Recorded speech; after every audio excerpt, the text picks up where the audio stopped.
What up? Did you send a new link or is it the same studio? New link.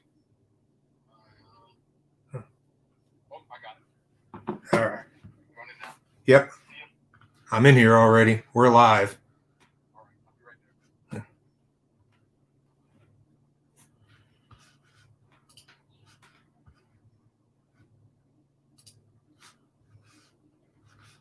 there. Let's see. We got anybody in here yet? Waiting for Angel.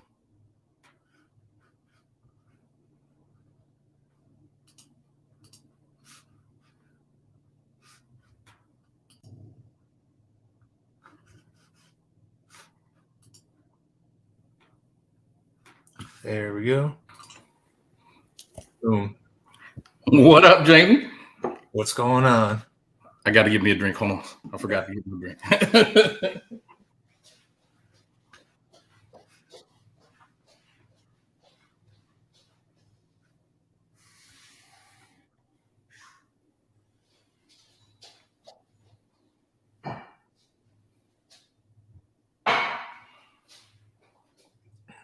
Davis, what's up, man?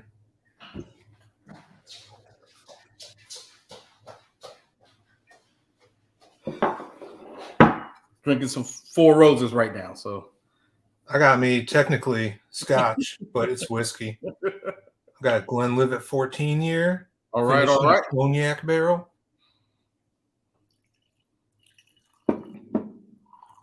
Hey Jay, I don't know where your whiskey's at. Yeah, so Angel, if you didn't know, if anybody watches the replay, the first couple seconds is me answering the phone when you called me. All right. Cool. Yeah. Sorry about that. And we spent an hour just trying to figure out how to do this. Yeah. It's tough. It's tough. Technology. Oh yeah, that wedding this week. Is that why you're on leave, or is that just part of it?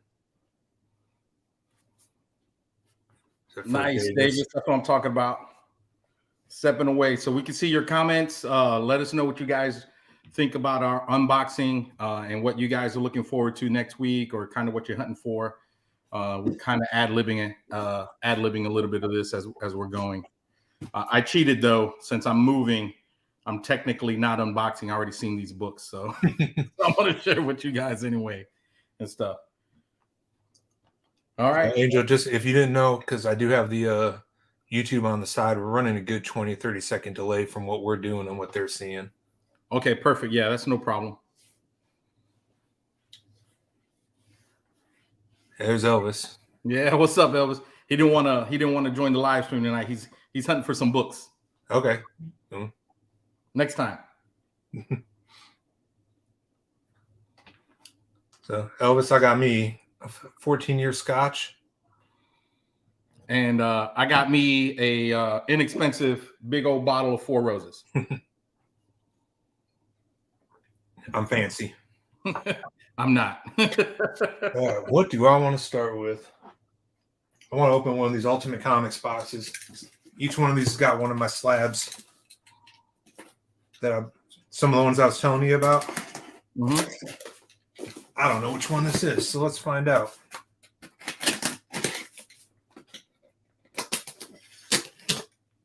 I want to jump right into it. This box over here, I've been holding for like 5 days waiting for this. Now, for anyone watching, all right, I bought these books as is. This is not like a CGC unboxing. I'm not trying to be surprised by any of the grades. I already know what it is because I bought them as is. We will be doing some CGC and CBCS unboxings in the future, though. Definitely. We got a few big orders out there. Hopefully it'll be before the end of 2022, but we'll see. We'll see. Yeah. Who knows at this rate? So I know which two slabs I have in these two boxes. I just don't know which one this is.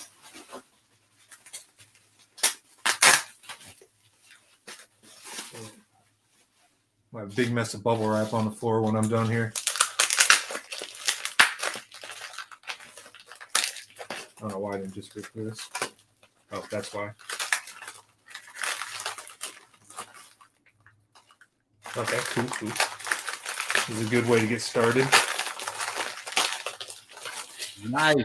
25. That's a big number there. Way to get started. She-Hulk 9.2. Nice. I've actually got 2 other copies of this, but one's at going to get graded right now, and I don't think it's in the 9s.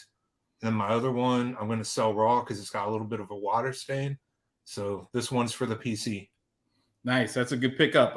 I just sold my 2 She-Hulk's 9.2 to help. You'll see one of the books that helped me pay for when it's my turn. So real quick, my unboxing came from a comic shop out of Florida. So like Randy said, I was not surprised. They do some great Facebook Live shows. But I got the whole run of DC 52. Ooh, nice. You know, some important things happened in here. First, Kate Kane as Batwoman. First, I think the introduction of the second ISIS. So couldn't pass it up. Buying runs, as you know, Randy, is kind of the way we get after some of those keys. It's just not an inexpensive way, but an easier way to get some of those keys and get some extra books as well. I'm just catching up with these comments. I see Jay's got doing a 25 submit. Oh, you told me about that. I remember that. Yeah. It's probably 25 Spider-Gwens, isn't it? Hey, Jay, did you get a grade screening or you just went all in and just said, hey, whatever comes back, whatever comes back?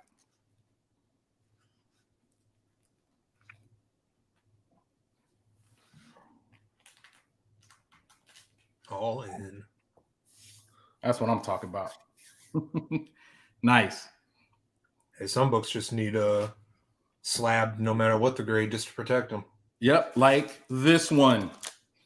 So I picked this up at Free Comic Book Day here at one of the local shops. Star Wars, Marvel 1977. Decided I'm gonna start trying to complete this run. I got some of the books already. And then the person I bought this from, great guy, he offered this to me for a really good price. Able to pick it up, and now it's motivated me to get the first 6 issues, which is the adaptation of the movie, and 8.5, which is attainable. So, you know, this is a very big no grade or low grade is better than no grade type of thing. Not that I would consider an 8.5 with this book as a low grade. No, not at all. Definitely a pretty good entry level compared to like a 9.8. I actually saw a number 4 today at one of the antique stores when I went antiquing, but it was just demolished. It wasn't even worth the $10 that they were asking for it. I still thought about it though, just to have it. But you know, it's that way with the same thing on the with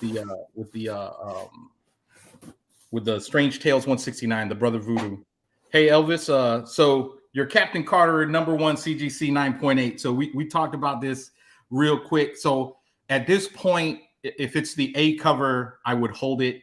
And Randy and I talked about this the other day. There's a lot of discrepancy in the market about who's what and what's what. I'm of the belief that Captain Carter #1 is the first appearance of Captain Carter. Not necessarily Captain in Exiles 3. A lot of people believe it's Exiles 3 because the characters are very similar. But I would hold it now. Not trying to spoil what happens in Multiverse of Madness, but she definitely makes an appearance in Multiverse of Madness out of. We saw that from the trailer, though. Yeah, we saw that from the trailer.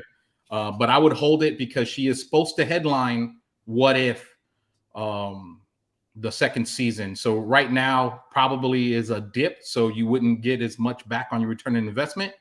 So I would hold it. Hopefully you see a spike during What If season 2. And then maybe some other things, because I think depending on the success of that series, they might bring her back into the MCU in some form or fashion. Now, Exiles was 616, wasn't it? No, it wasn't 616. But the big thing about Exiles is, you know, she on the cover it says Peggy Carter is Captain America. Yeah. Now they did Captain America uniform and shield. Right, and so they did, and even in the book she says a Brit. wearing the the American flag. So Yeah. she identified herself as Captain America. Now she was called Captain Carter in that book, but it was more like Captain Rogers or something like Yeah. that. More like a Acknowledgement of her. title or rank or something. Yeah. So I would definitely hold on to That's Captain why I Carter. call it Captain Carter her first appearance, because it's like that what if version. Yes, very, because she has the same uniform, the same shield Mhm. as she did in What If, as she did in Multiverse of Madness. So I would hold Elvis for a little while longer. So, what? I'll show you a couple of. So my antiquing today, it was a little bit of a bust. Like I went through. Oh, I gotta tell the one story that I already told you, Angel. But I want to tell everybody watching this. I talked to one of the vendors there at the antique festival, asking if he had comics. He's like, "Oh, I forgot to bring them. I meant to bring them." So he gave me his card to come check out his store where he's got them, which I'm definitely going to do. But while we were talking, he said he recently had a batch of books and he sold an Amazing Spider-Man #2. And he said it looked really good. He doesn't really know comics, so he couldn't give like a great description, but he said it was a really good looking copy. Said he sold it for $500 like 2 weeks ago. Mm. And a good copy is anywhere between like 2,000 to 5,000. Like a mint copy is like 7 to 10. Well, not mint, near mint. You know what I mean? Yeah. But I'm guessing he sold between $2,000 to $5,000 book for about $500. Golly, man. So I'm gonna give this guy my info and say, if you ever get a comic like that, you better call me first, man. Yeah. That's a good thing about Spider-Man, because no matter what, it will always sell. Like, Yeah. Spider-Man will always sell. It's always popular. So Man, and when you told me that story, I was flabbergasted. I told Fondre, and she couldn't believe me. She was like, "Did that guy not know?" And I'm like, "Sometimes they don't." well, you saw Mint Hunter's video, right? About the Spider-Man from like a year or two ago. Yeah. Where he's like, somebody gave away $1 million for $100. Yep. He's like, and he said the same thing that I think all the time. Is like, there are people who don't know that these are worth money. I thought everybody just knew this at this point. Yeah, I did. Yeah. Definitely. But let me show you something that I got. Like I said, not huge things, but you remember how I picked up that Avengers 7 flip book? I did, yeah. So I found a Fantastic Four, Ultimate Fantastic Four, second appearance of Marvel Zombies flip book. And it's dinged up with spine ticks pretty bad, but I just thought it was a cool book, and it was like $4, so I snatched it up. Yeah, I definitely. don't think I've seen this before, so it's just a cool thing to add to the collection. Yeah, those books are awesome to have. I was when you showed me the new Avengers one, the Illuminati one, I started looking into it, and it has on Comic Link, it has its own little side menu as flip books and stuff like that. So it's definitely a good little pickup. And these are all like really cheap because of being back in the antique stores. But I got a What If Conan was in the 20th century. Okay, all right. If you didn't know, Marvel's losing the Conan rights. Yeah, kind of crazy, especially because he's playing. They had him as a central character in the new Savage Avengers run. Yeah. So, so it's kind of crazy that they're losing the character so soon afterwards. But after reading the article, it seems like the in Europe, it's all public domain now. So being able to capitalize that, I guess, and you will for the next few years here in the States. But I'm looking forward to see what they come up with, because the Sumerian stories were really cool. They were really throwback to the old 1970s, sworded sandals type of stuff. Right. So that was pretty cool. Yeah. Yep. And Kanye's afraid of them. See a couple of others. I got a couple of Master of Kung Fu's number 80 and 118. Just filler books. You understand? Yeah. And then this one's just cool because it's a 12-cent Superboy. Oh, that's nice, man. Anything with 12 cents on it, I'm gonna snatch up. Yeah, it's great. DC is so criminally underrated undervalued because the market is driven by Marvel movies right now. It is. And these things, anything DC keys are so cheap right now, and the MCU is not going to drive the market forever. They're gonna spike eventually. I think so. But I think part of the reason the MCU is because now they're part of the culture discussion, right? Yeah, absolutely. And DC has been stuck in the Holy Trinity for a very long time now. Like if it's not Superman, Batman, or Wonder Woman, it doesn't do very well. I mean, you just look at it now, like almost all the CW shows got canceled except for 2.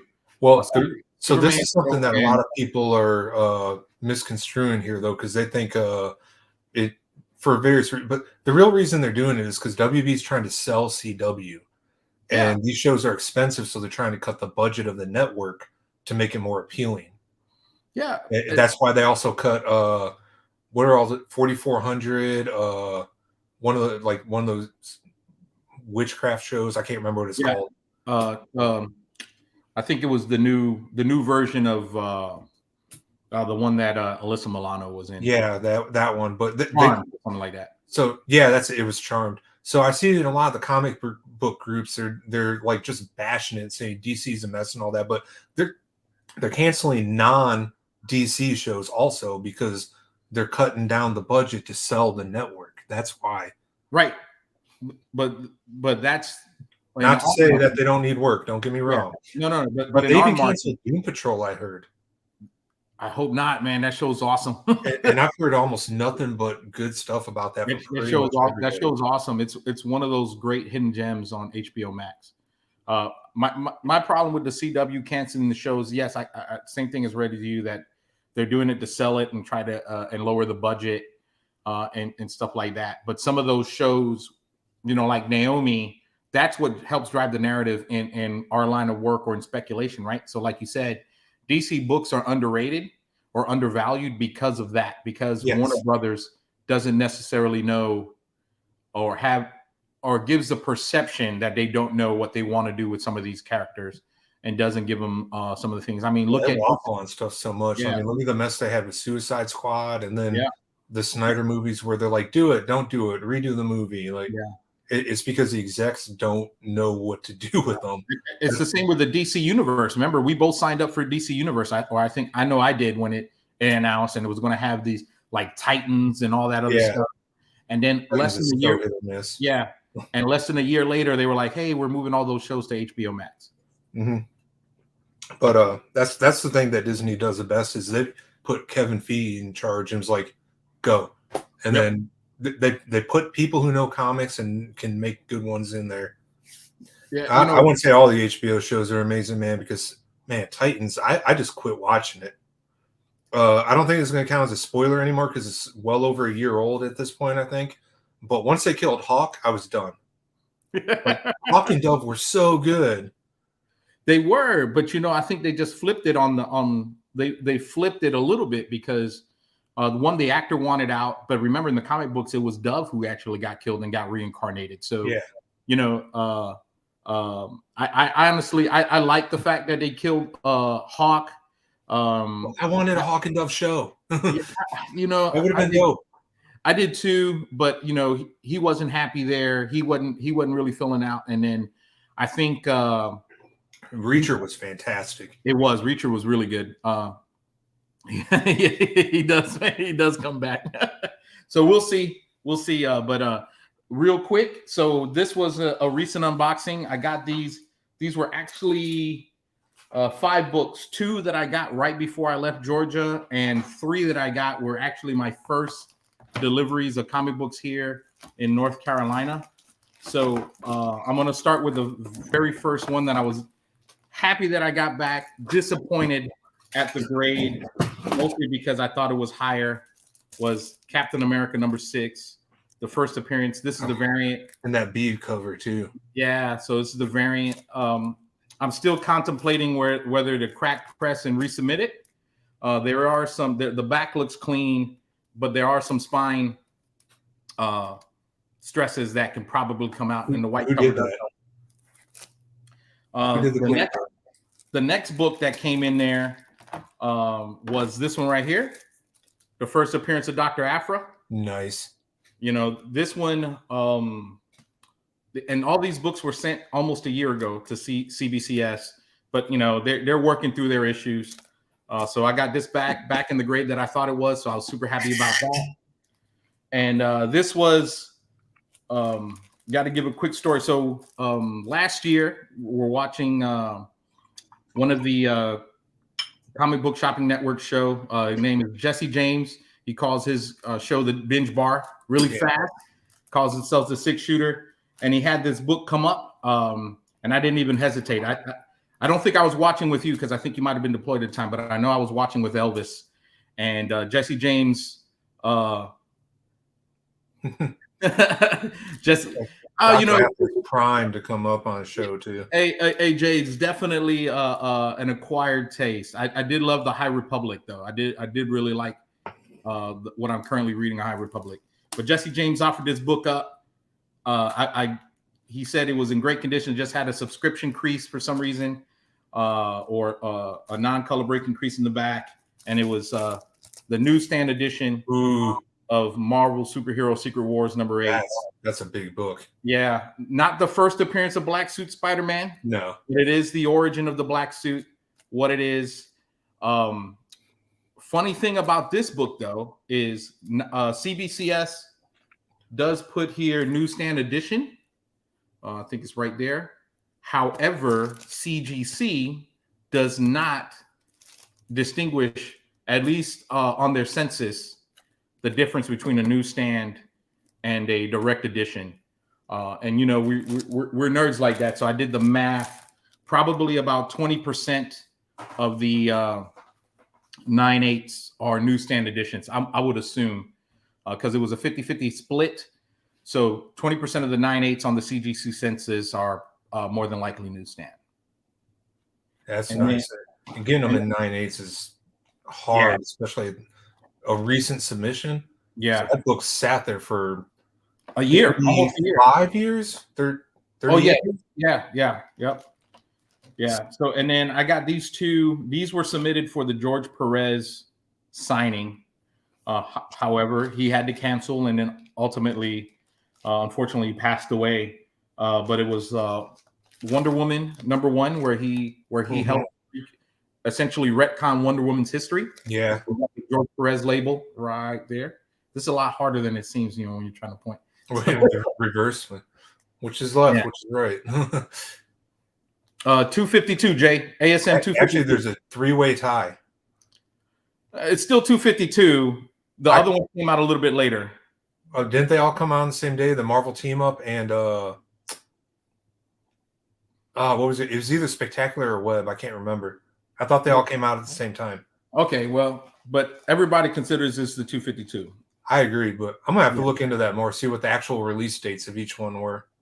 Yeah, because I always hear everybody say it's a 3-way tie, but I haven't looked into it myself. Yeah, so I'll go with this one. I'll go with the market on this one. It's 252. I believe the other ones were either right behind it, or so they're going off of data, right? Like old data. Some people say they were released the same week.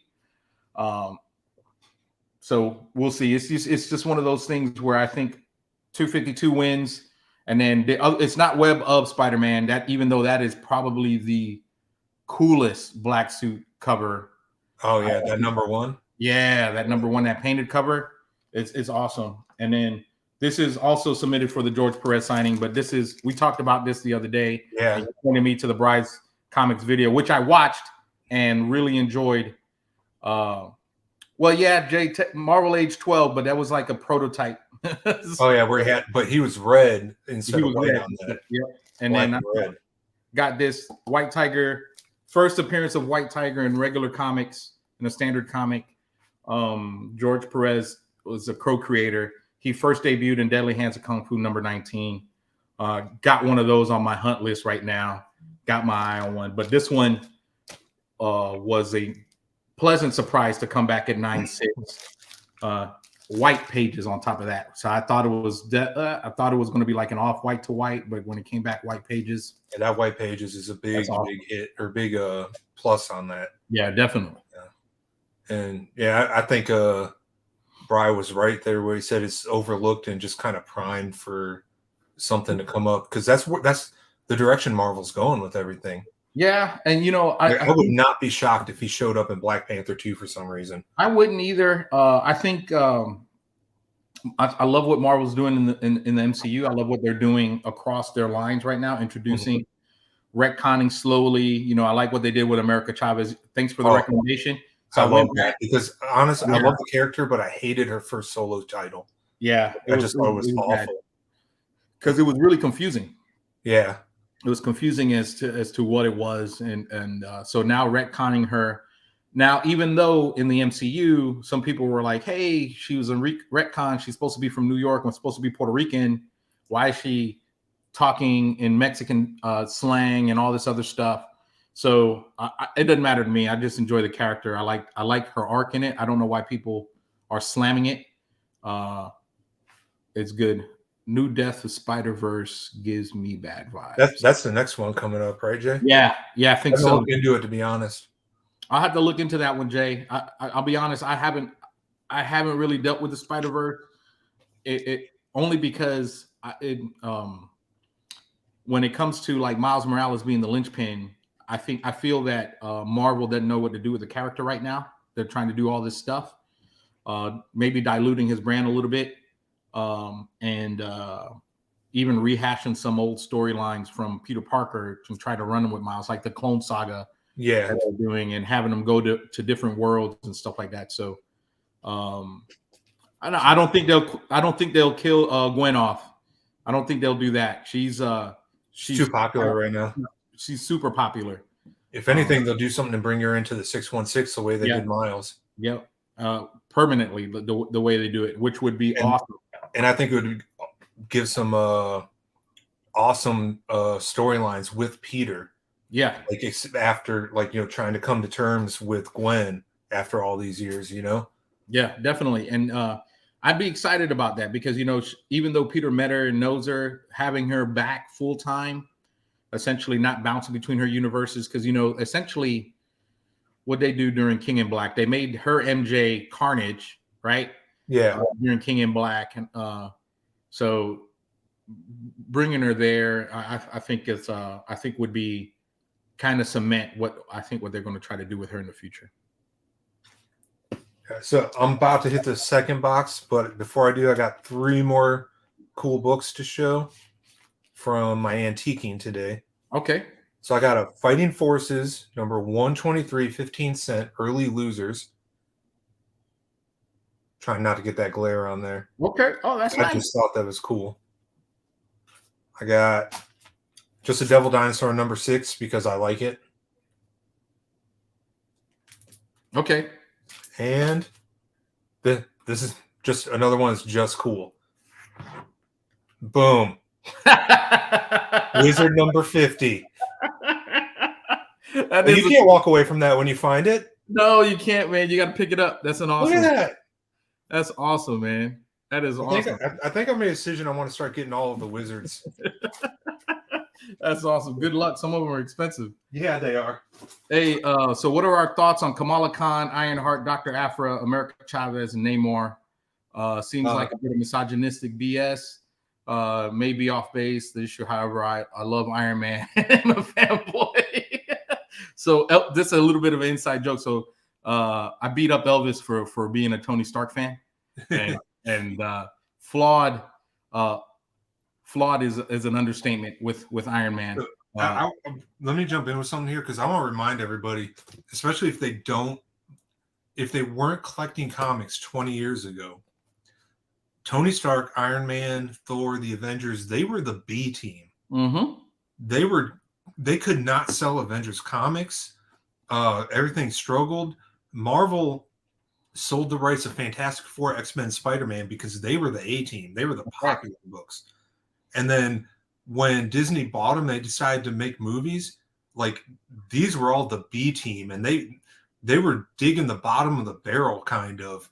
But the thing is they made the movie so good, and then they kind of made the comics more like the movie characters, especially Tony Stark. Yeah. And that it like revitalized them. So it's funny when I see people now talking about these characters, but it's like, you don't understand that they used to be that. Yeah.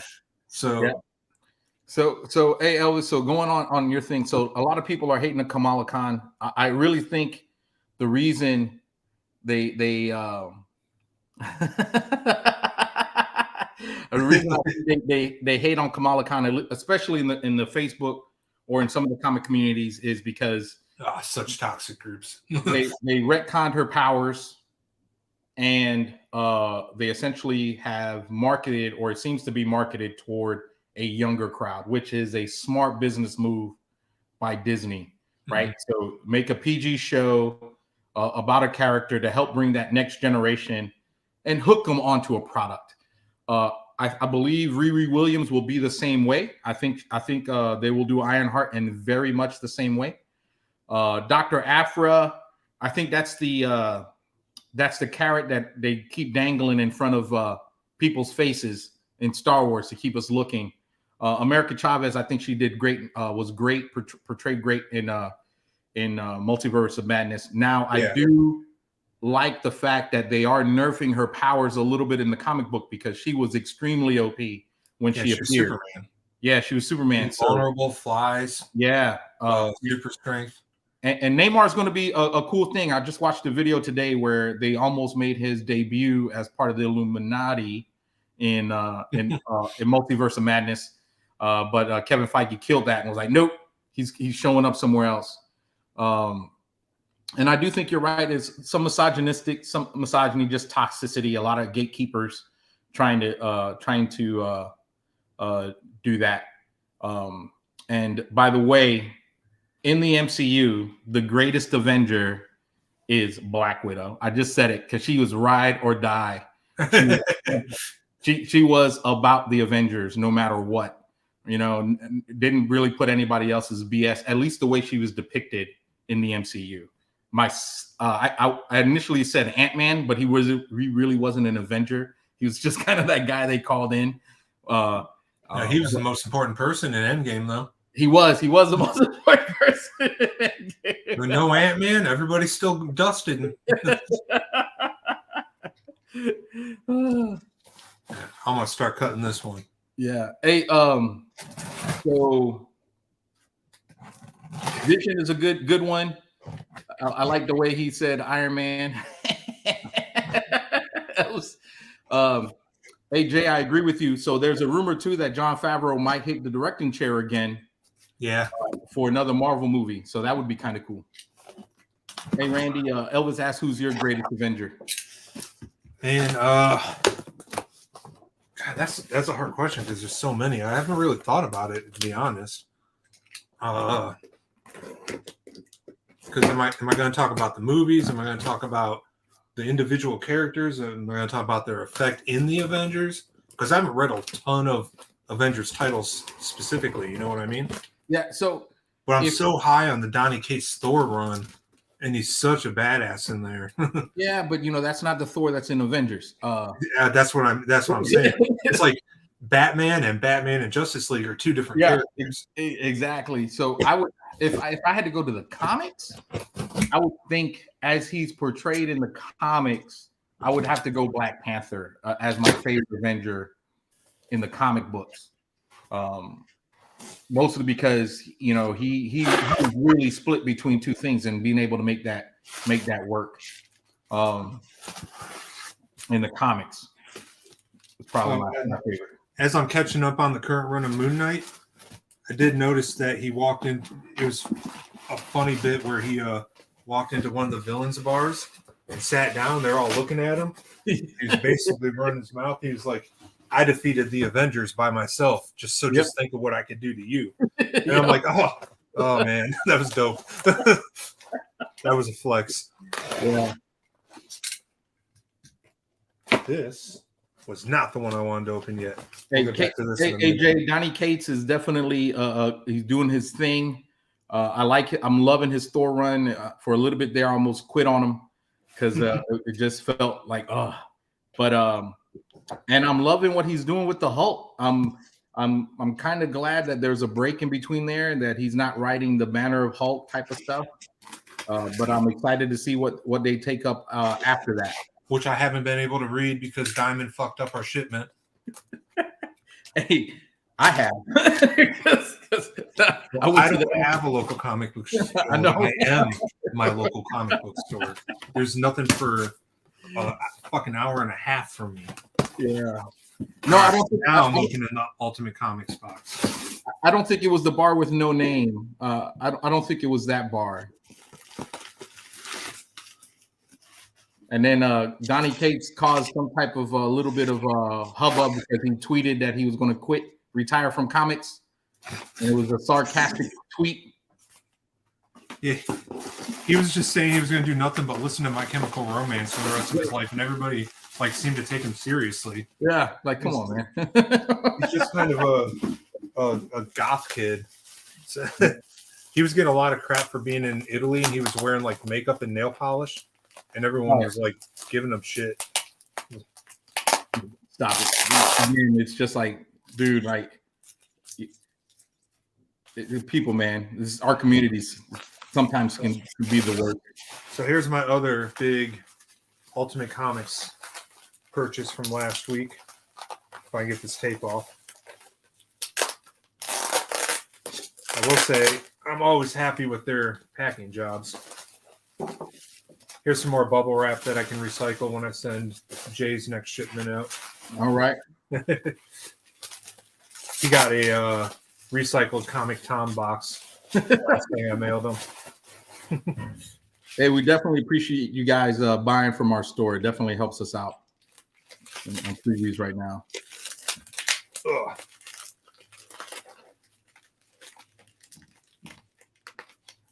These never work. No, they never Freaking do. tabs.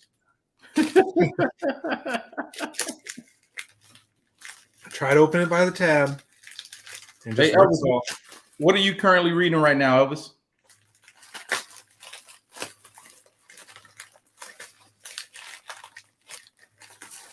All right. Let me pull this post-it note off. All right. We talked about this a little bit. You don't want the world to see Mac, what you you paid for. even showed one. There you go. Yours is a 9/8 though.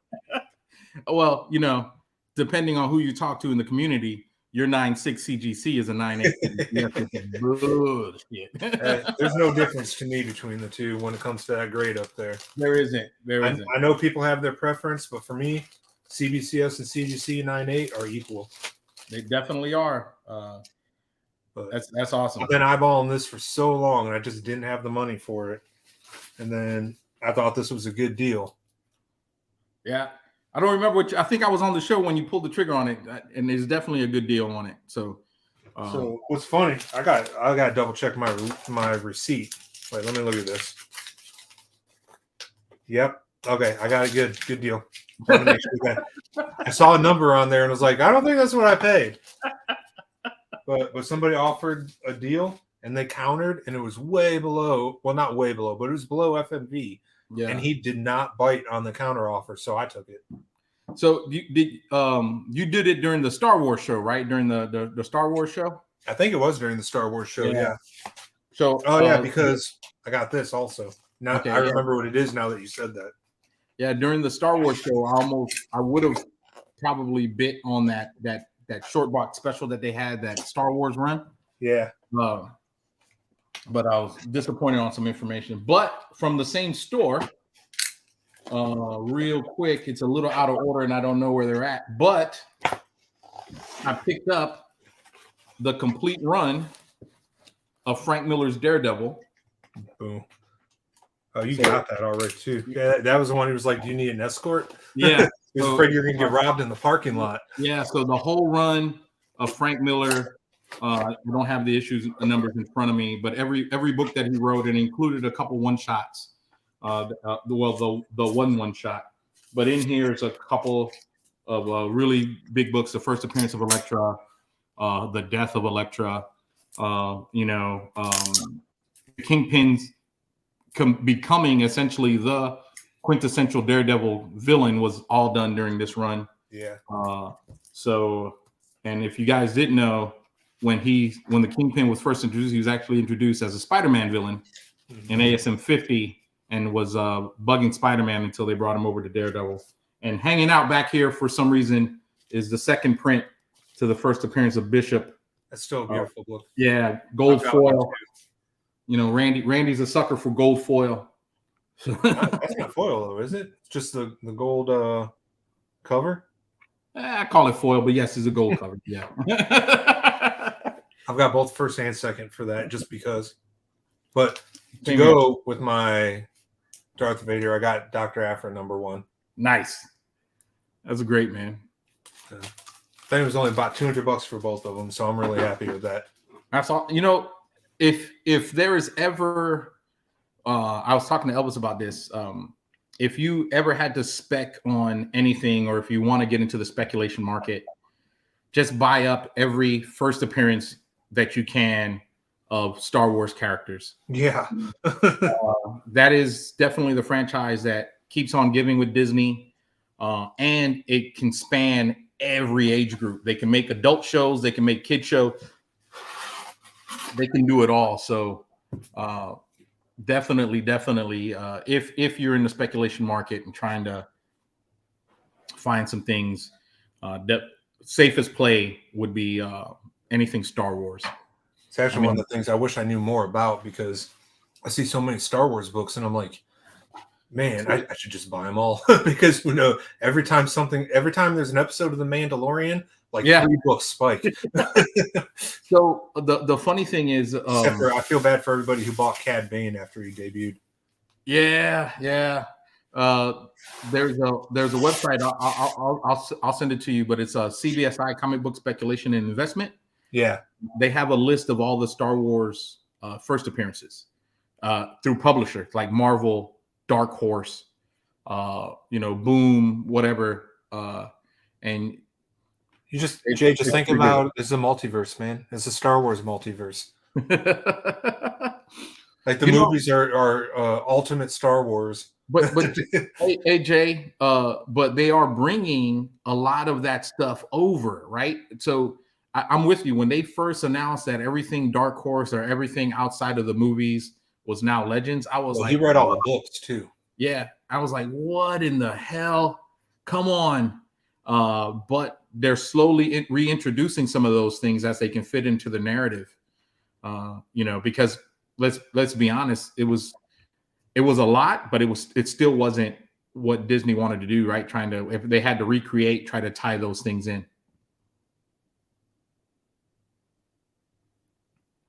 What's it say? Wait a minute. Let me put I don't watch baseball. Yeah, Randy doesn't watch baseball, man. I watch basketball, MMA, and football. Hey, Elvis, what team hat are you wearing right now? Because last time I checked, you from Brooklyn. Yes. Hey, me neither. So funny thing, Jay, I bought. So let me tell you about so I bought the first appearance of a newsstand copy of the first appearance of Thrawn and Mara Jade, and then I wanted to hold on to it, send it off to get graded, and then I was like, nope, I need something else, and I sold it. So I paid $300 for it, sold it for $500. So I was like, yeah, that helped pay for something else in the hobby. No, man. Crewers Brewery. What's that? The Rockies?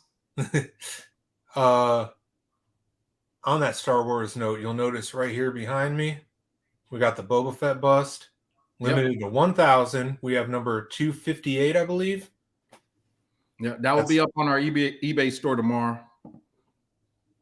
So if anybody wants that, are we listing it buy it now or auction? We'll buy it now. Buy it now. That way we can I might do it auction. We'll discuss after the show, we'll see. But most of what I post up is just buy it now.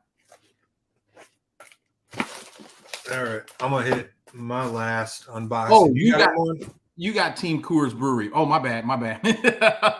Yeah, he meant the beer. Okay, I misread. I thought that was Elvis's thing right there. My bad. You got any more unboxings? Not with me right now, no. I have 2 slabs right here. All right.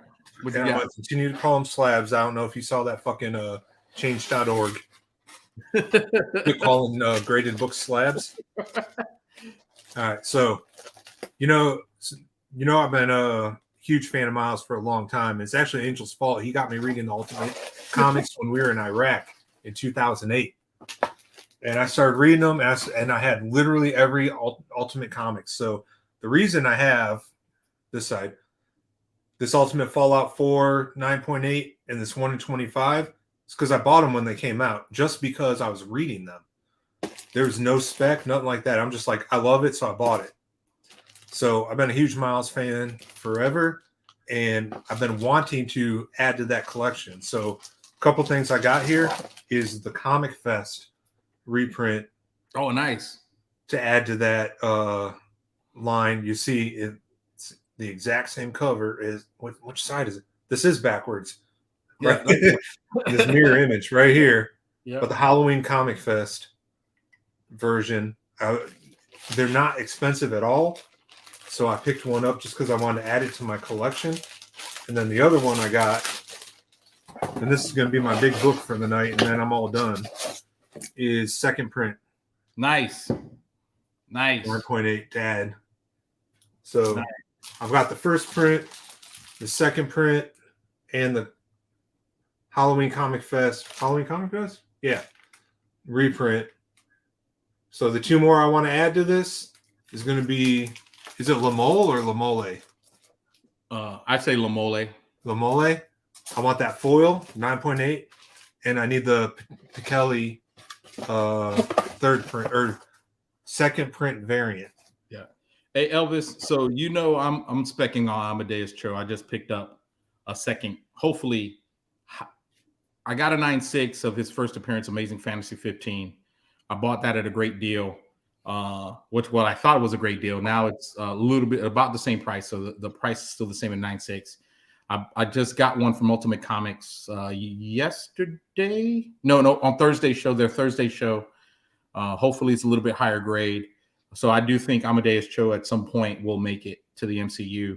He's just a really compelling character, and if you're looking to touch on all of them, and there's an Easter egg in Age of Ultron, I believe. The doctor who helped create the synthetic body that Vision occupied, her last name was Cho, and there was a rumor that was his mom. No, I'm not specking on Spider-Man India. I don't think Spider-Man India is a thing outside of maybe the Sony Spider-Verse. Yeah. Black Panther, the only thing I'm specking on Black Panther is Tosin, the character that was introduced in Black Panther #3. And Shuri. Yeah. I think Shuri, I would love for her to become the Black Panther because it's in line with the comics. So the comic fanboy in me is kind of like, hey, but there's a lot of off-screen stuff that kind of hurts that, which is the other side, right? The other side of the toxicity, right? Mm-hmm. And then Something's Killing the Children. That's always a great spec, but it's super expensive. So what insight are you looking for the Spider-Verse? I think Sony did it right with the Spider-Verse with what they got going on. I don't think Davis is still here. I got him reading Something's Killing the Children. Yeah, with what they're doing, I think they have that. They have that pretty much on lock. Oh, Spider-Verse #6. Hey, man, yeah, that's a bunch of great first appearances in there. The problem is a lot of those characters may be one and dones, right? Because they don't have their own series. So Spider-Man India had his own series, but you haven't seen him since then. It did go nuclear, but it went nuclear because of the interview that the creators had, where they said, "Hey, this is going to be the biggest Spider-Verse, and you're going to hit." But think of it this way: in the Spider-Verse, you got Gwen. The Gwen-verse, you got Spider-Gwen who hit really hard, but you don't, and you got Nicolas Cage who voiced Spider-Man Noir, who was a cult fan favorite, but you don't see his book selling anywhere near as high as Miles and Spider-Gwen or Penny Parker and stuff like that. So if you have that book and it went nuclear and you had it great, I still got a ways to go, Randy. It's over, bro. Getting low. Definitely, if you're able to get it cheap and flip it, definitely do that. But a lot of the characters I think that are in the Spider-Verse book that just went nuclear, that just went high, I don't think that's a lot of staying power there. Yeah, you know what? They were bad enough to get canned, but I think that's mostly writing, and it yeah, wasn't a good book. yeah. And look at Miles Morales. Miles Morales, Spider-Man's already had like three or four volumes of 3 or 4 different titles.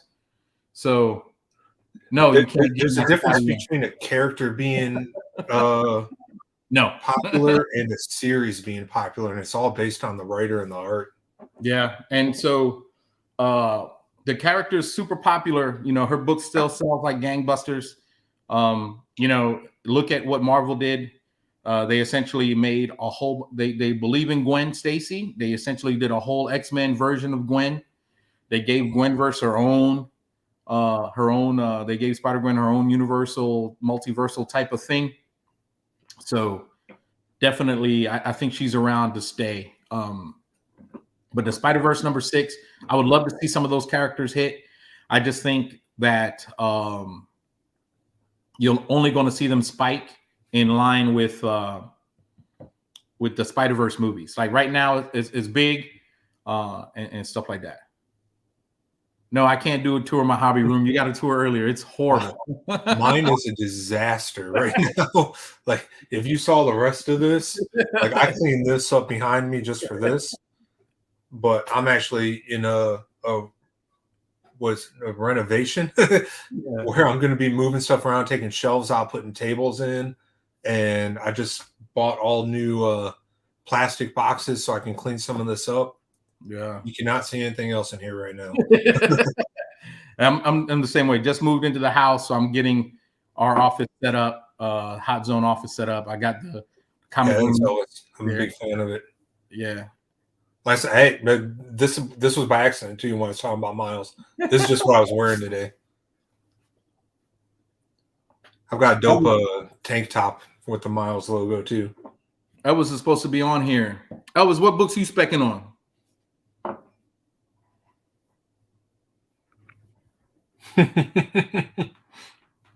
Not even his wife.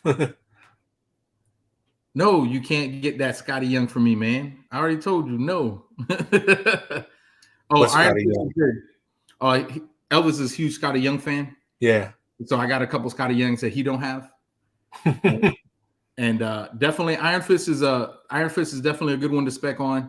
Hey Jay, I wish I could keep my wife out of my hobby room, but it's a co-office. So that ain't happening. Well, that's what mine too. Like on the other side of this computer I'm sitting in front of is my wife's craft room. Yeah.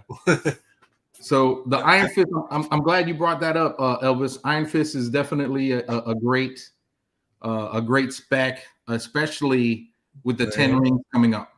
Lin Lai. That's my spec. I'm buying all the Lin Lai I can. I'm specking on Shang-Chi, man. They're slowly, they're retconning. Nice. Give your own room. Did you move out of the basement yet, Jay? Because I was a little worried about your comics down there. You're getting damaged. So I'm specking on Shang-Chi. In the current series, he just inherited the 10 rings, just like he does in the movies. And they've made a clear distinction between the 10 rings that have been in comics for decades to the 10 rings that are now similar to the ones that are in the MCU. So I'm specking on that a little bit. I got it upstairs, but I bought 2 9/8 of of the 5 Weapons Society's first appearance and their Champion's first cover appearance. So I got 2 9/8 of that. And I just realized I had 7 raw, so I'm good. The other thing I'm specking on is Strange Academy. So anything. I told you the other day I thought that was going to pop up at the end of Doctor Strange. Yeah, so anything Strange Academy related, I try to spec on and get there. I got like 4 issues or 4 copies of the first appearance of Zelma Stanton. I'm a sucker for that book. Whenever I see it, I just pick it up. And then the other appearances in that series there. So there are 3 characters that appear in that 2015 Jason Aaron Doctor Strange run that appear in Strange Academy. And then you have the big characters in Strange Academy, but the Ancient one is out of my price range. Doctor Strange's book is out of my price range. So I'm going after Strange Tales 169, the first appearance of Brother Voodoo, Avengers 54, New Avengers 54, the first appearance of Brother Voodoo as the Sorcerer Supreme, and also the magic and stuff like that. I buy a lot of magic books. She's one of my favorite characters. I'm not positive why. You know how much I love X-Men stuff anyway. But so Ghost Rider is a good spec. The only issue that I have with Ghost Rider is if when introduced, they've already done the only Ghost Rider they haven't done. The only big Ghost Rider they haven't done is Danny Ketch. So they did Johnny Cage. They did Robbie Reyes. They haven't done Danny Ketch. they crushed Robbie Reyes too. They did. So They did. good. They knocked that one out the park. And Ghost Rider has such a big history, and they've already essentially established lore that they can bring somebody in completely different. Bloodstone's a big one for me, Elvis. Bloodstone is a good spec. Hopefully they do her right. She could appear on the current run, Jay. Man, let me tell you, Jay, that He's current all run- over. He hasn't read any of them. Gabe introduced him to the what was it? The Lemire run, Latour? the Latour run, or Yeah, I the think that's Lemire what Gabe put him on. Okay. So Black Panther Tosin's good. Silk is a good one. Ghost Rider, Strange Academy, Bloodstone is a good one. So What do you think the odds are Tosin pops up in Black Panther 2 and becomes the next Black Panther? I don't think he'll become the next Black Panther, but I think the odds are pretty good that he'll show up. It was like, Oh, Lemire. yeah, Lemire. So Lemire's Yeah, run is awesome. Lemire's run, if you like the Moon Knight show, Lemire's run essentially inspired that whole show. I don't care what people say; it just inspired it. The current run, though, definitely hammers home. Is it McKay? McKay's run currently right now hammers home the difference in the personalities, and so I definitely like that. And expanding the lore. So the current run is really good, and He's gone through so many iterations because, like, the beginning, he didn't have multiple personalities. They were his different identities as like a mercenary. Yep. And then eventually, I think it was Lemire when he started to like become those different personalities. I don't remember. He's had so many runs. I think it was during Mark's. I think it was during his original run, probably later. But I'm with you. They had to figure out a way to make him not look like Batman or not be Marvel's Batman, right? Because the Billionaire and Jake Lockley were definitely Matches Malone and Bruce Wayne. Mm-hmm. So they definitely had to figure out something. And Lemire's run, there was Assad Ribic. I think Assad Ribic did the art where it's Moon Knight, where he has like the different Spider-Man, Captain America, and Wolverine on the cover. I think that really hammered home that he was not right. So the new Hulk run, I love it. I love Danny Cates' writing. I love Ryan Otley's art. I think it's super energetic. I loved in issue 1, like the line that really got me was everyone was something about like Bruce Banner protecting us from the Hulk. He was like, but what if the Hulk is here to protect us from Bruce Banner? That's right. Like, yeah. Oh man, this is going to get deep. And you know what? And there's always been glimpses, and it shows that Donnie actually does his history, right? Because there have been glimpses where Bruce has been the bad guy. Like he has been the bad guy. Like when he went through, when he was Professor Hulk, you know, he was depowering all those gamma people, essentially his version of the Armor Wars. He was not playing cool. Friendship be damned. He was like, I'm going to be the only gamma powered person around here, you know? So, DC spec, don't. No. any Batman keys. Yeah. Because like one I'm about to pick up soon is going to be the first Poison Ivy. It is criminally undervalued. It is. Like, that book should be so much more.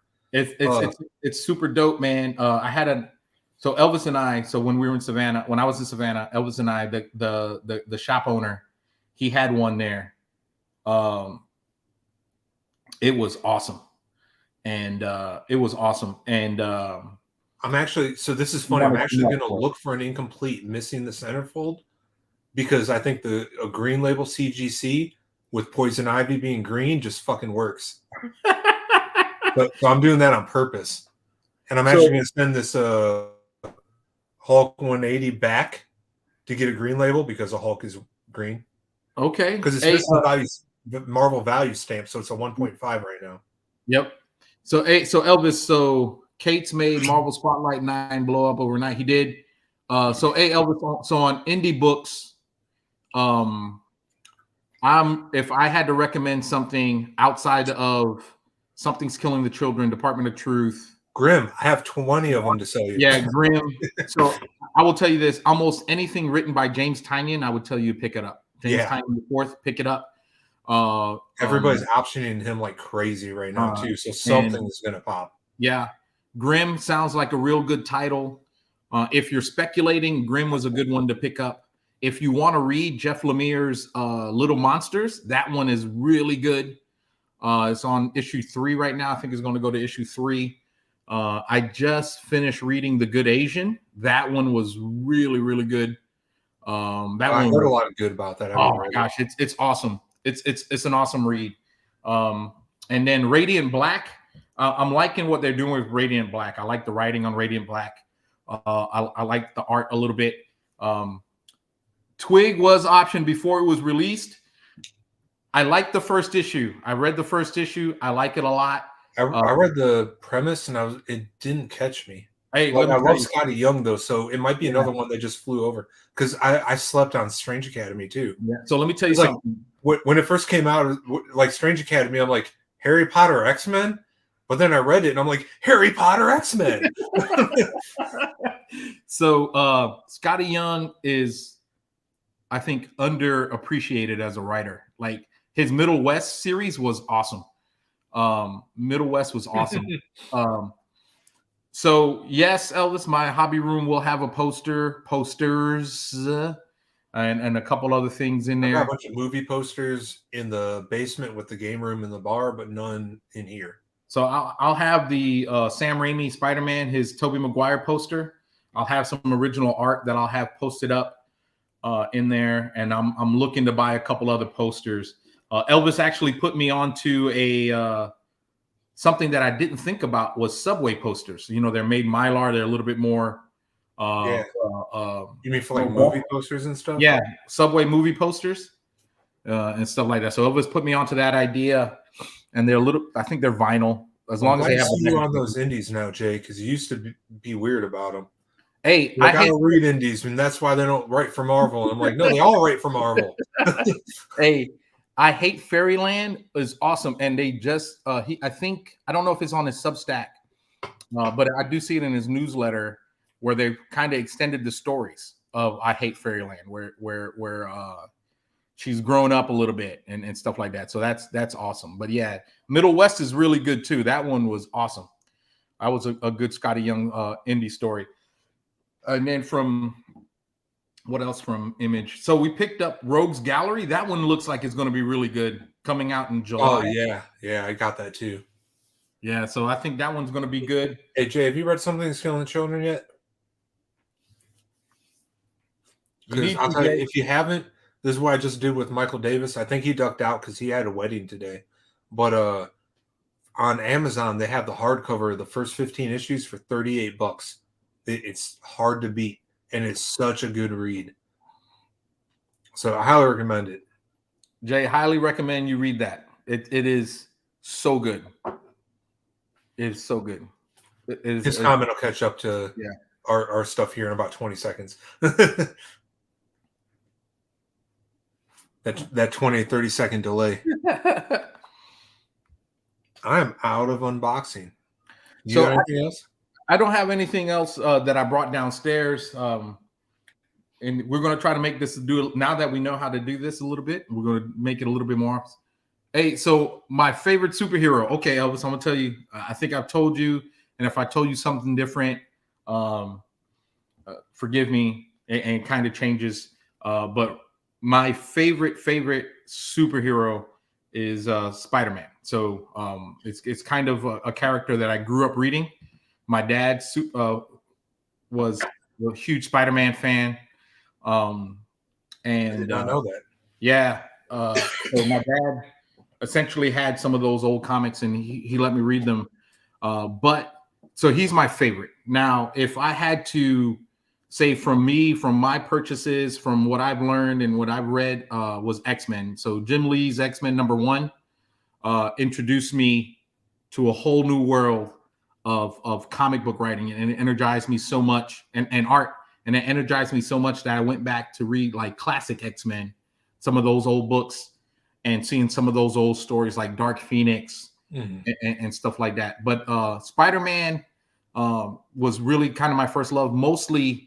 And it's weird to say this now because he has villains like like the Rhino and Green Goblin and stuff like that. But up until probably, I would say, maybe the mid 80s, early 90s, Spider-Man was a street level hero, right? So he was a street level guy. Iron Man is not my favorite because when I was reading comic books, Iron Man, he sucked. Like, there's some great stories. Don't get me wrong. Like Extremis, fantastic. Yeah, but it wasn't always Extremis. No, and it's sad. So like when I read Iron Man, it was Armor Wars. When I started buying and reading Iron Man, it was Armor Wars, and before that, the big story was Demon in a Bottle, where he was an alcoholic and he couldn't be Iron Man no more because he was essentially endangering people.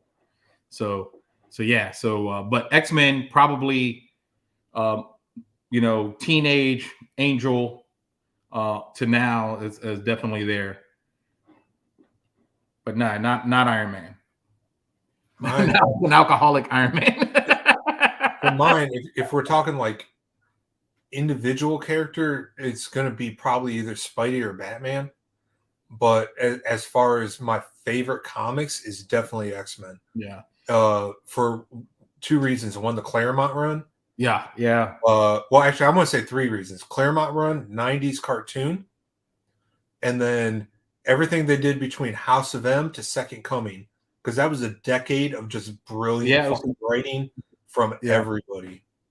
Jay, all right, listen. I know I didn't name Batman, but Randy knows I'm a huge. He's not my favorite superhero, but I'm a huge Batman fan. And the only thing that I think I agree with, and I think we read it somewhere, Randy, where DC or maybe it was one of the writers said that DC essentially painted themselves into a Batman corner, right? Mm-hmm. Batman has created this lore that not even Superman, their first superhero, can outshadow that guy. But Batman is a great character when written right. So Tynion That's wrote. Why I love the last movies, because they brought him back to that detective noir. Yeah. When I like the detective comics, I think what Tynion did with him was really good. I'm not a big fan of kind of stripping him of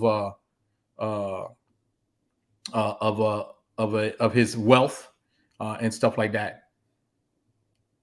I'm not a Batman fanboy, Elvis. You, on the other hand, Elvis, are a Christopher Nolan Batman fanboy, and I broke down to why Christopher Nolan's Batman sucked. Nolan overrated. And you didn't talk to me for 3 days. I love Batman Begins, but God, when I watch like Dark Knight, I think it was The Dark Knight was one with Ledger, right? Yes, yeah. Without Ledger's performance, that movie's garbage. Yeah, and then it was kind of the same thing with Rises. Without Bane, the movie kind of sucks. And that was my argument with Elvis. That's why, because he was saying he didn't like the Batman as much, and I said I love the Batman because it was a detective story, kind of showed where he was doing it, and they made a really big thing of saying, the world's greatest detective, and you're making it a riddle. Where Christopher Nolan's Batman depended on so much stuff that he didn't even know, like the Batman or the Batman that I like would have known that that was Talia al Ghul, would have seen all those things coming in some shape or form and not get stabbed, right? Not get honeypotted. And then he didn't even get to fight Bane. Catwoman just ran in and shot him. Right. And you're like, God, that was so anticlimactic. Now that he does have a great rogues gallery, man, I'm gonna tell you right now, his rogues gallery, second to none, and I cannot wait, and I hope they don't cancel it, but I cannot wait to see Colin Farrell as the daggone Penguin on an HBO Max show. Oh, he did so good. Oh my gosh! Listen, I got vibes of De Niro and Al Pacino while I was watching him kind of do his thing. Oh, I loved it. I loved it. What's funny is like I've liked every iteration of Penguin I've seen.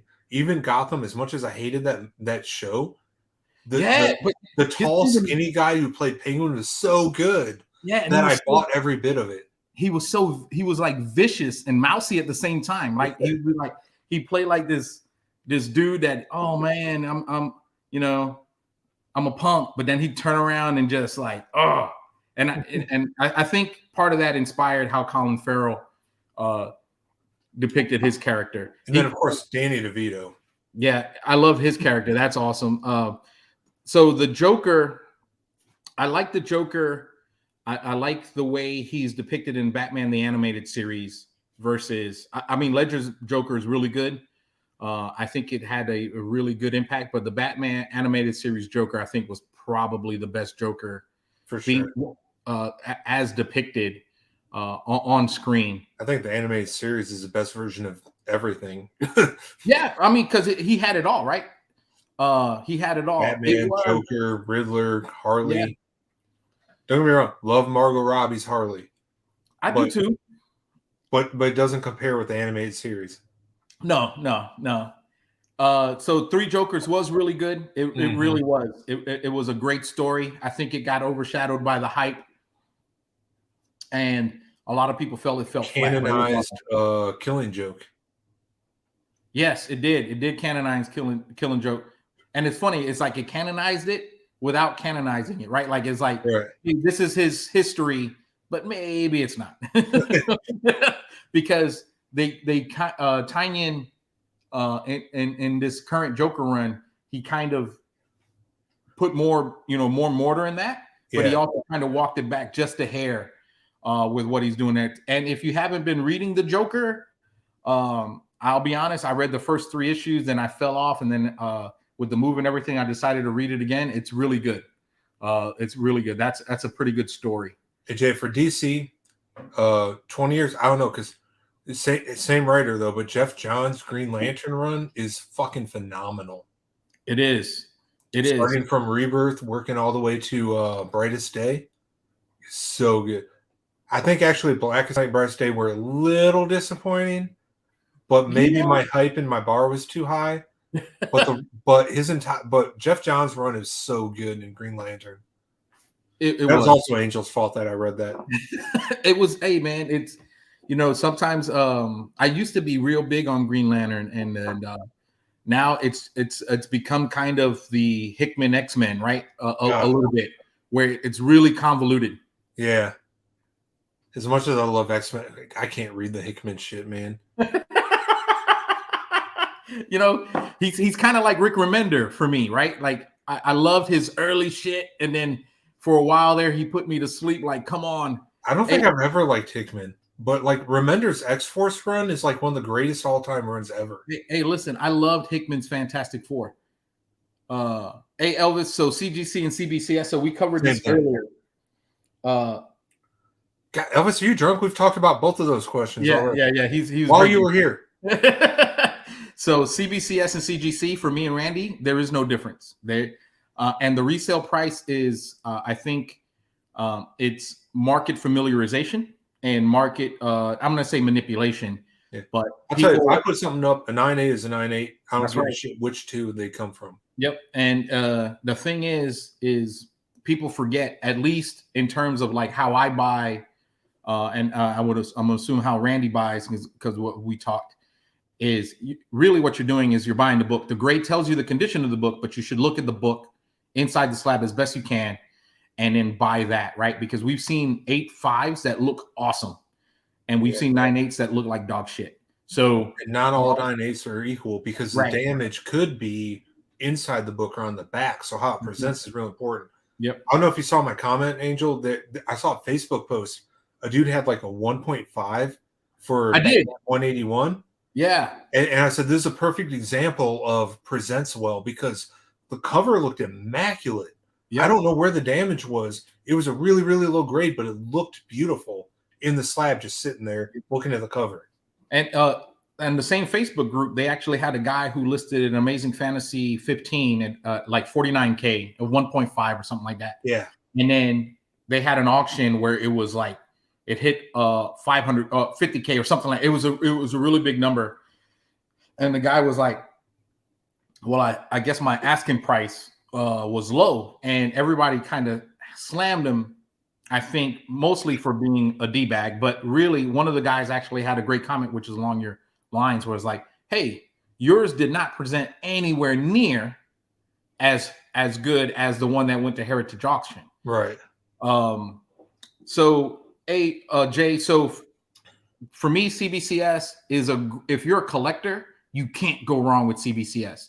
If you're not looking to sell, you're not looking for resale or anything like that, if that's not even a consideration, just go CBCS, because if you like your 25 books that you submitted to CGC, you submit them to CBCS and you can grade screen each book individually. Like you can say, hey, I want this one to see if it's not a 9.8, don't slab it, don't encapsulate it, and stuff like that.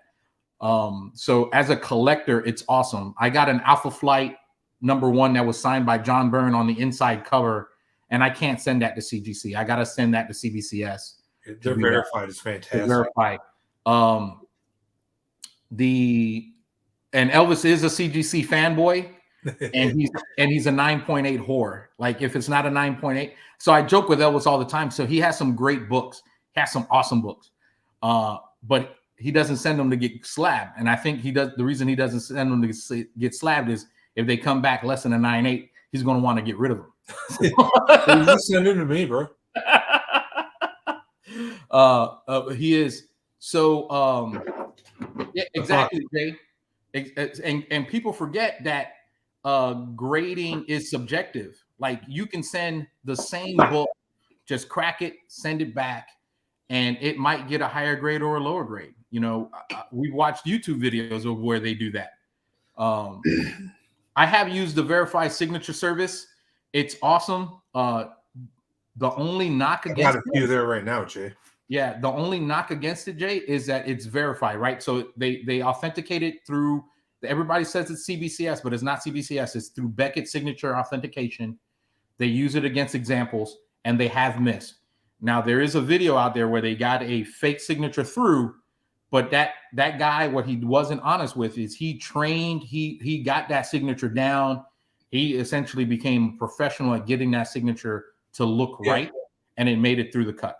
So the weird thing about that is people act like you can't trust it, but it's so much work to go through in order to get tens of dollars that people aren't really doing that. That's the only right. one you could really get a lot of money on would be a Stan Lee.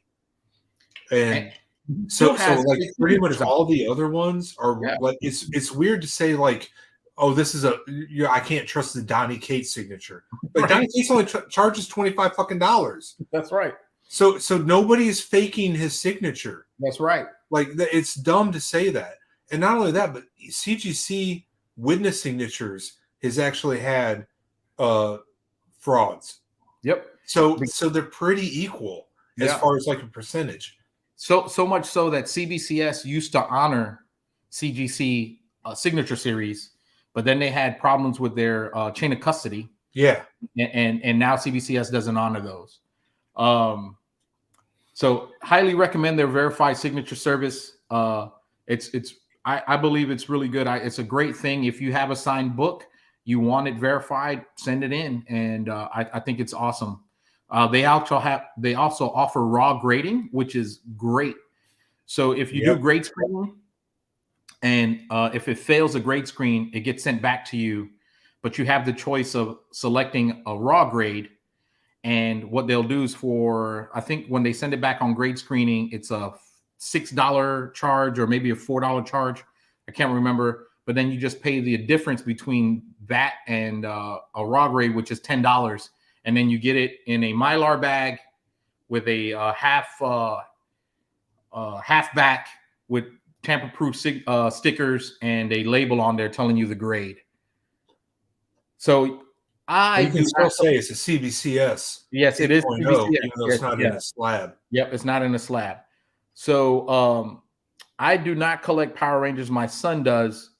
Now the only thing that I do have there is I do have a couple. I did buy some a Power Rangers 9.2 for my son, and I got a couple of their first appearance in comics. Power Rangers though is a seller. It is popular. It's that 90s nostalgia type of thing. If my wife is on here, she'd tell you that when we first met, I would run to my room in the barracks after work immediately to go catch the Power Rangers show because it was just so awesome. Super Sentai is awesome. It's good stuff.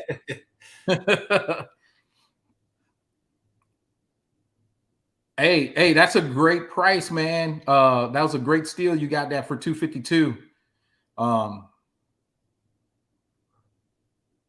Yeah, hey, so here's the thing with certificate of authenticity. Wipe your butt with it, man. Anybody can make a certificate of authenticity. It doesn't mean anything because if you send the CGC a book that's signed with a certificate of authenticity, you would still get a green label. They will not authenticate it. There are some that hold prestige, I guess I'd say. Like if you got Midtown Comics one, people would be like, "Oh, that's legit." They're not making shit up. But I mean, for the most part, CBCS throws them away. Hey, so yeah, well, it's a little different, but yeah, I get you. So, but Voltron wanted to be G-Force, man. Oh, I'm sorry, Jay. So I misread it. So yeah, that's a good price to sell it. You know what, Jay? Hold on. I thought you don't sell your books.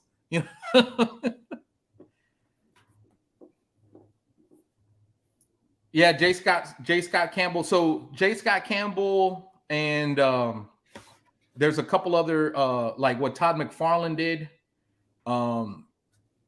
But he signed those at CGC headquarters. So, but J. Scott Campbell's probably, and Alex Ross, I think, is probably one of those few guys that through their network or through their studio are able to give you a COA that CGC will honor. Oh, Elvis. Yeah, I got you, man. Check. Hold on. Let's see which side. This is my right. All right. So there's my Ultimate Fallout 125 Djurjevic 9.2. I'm backwards.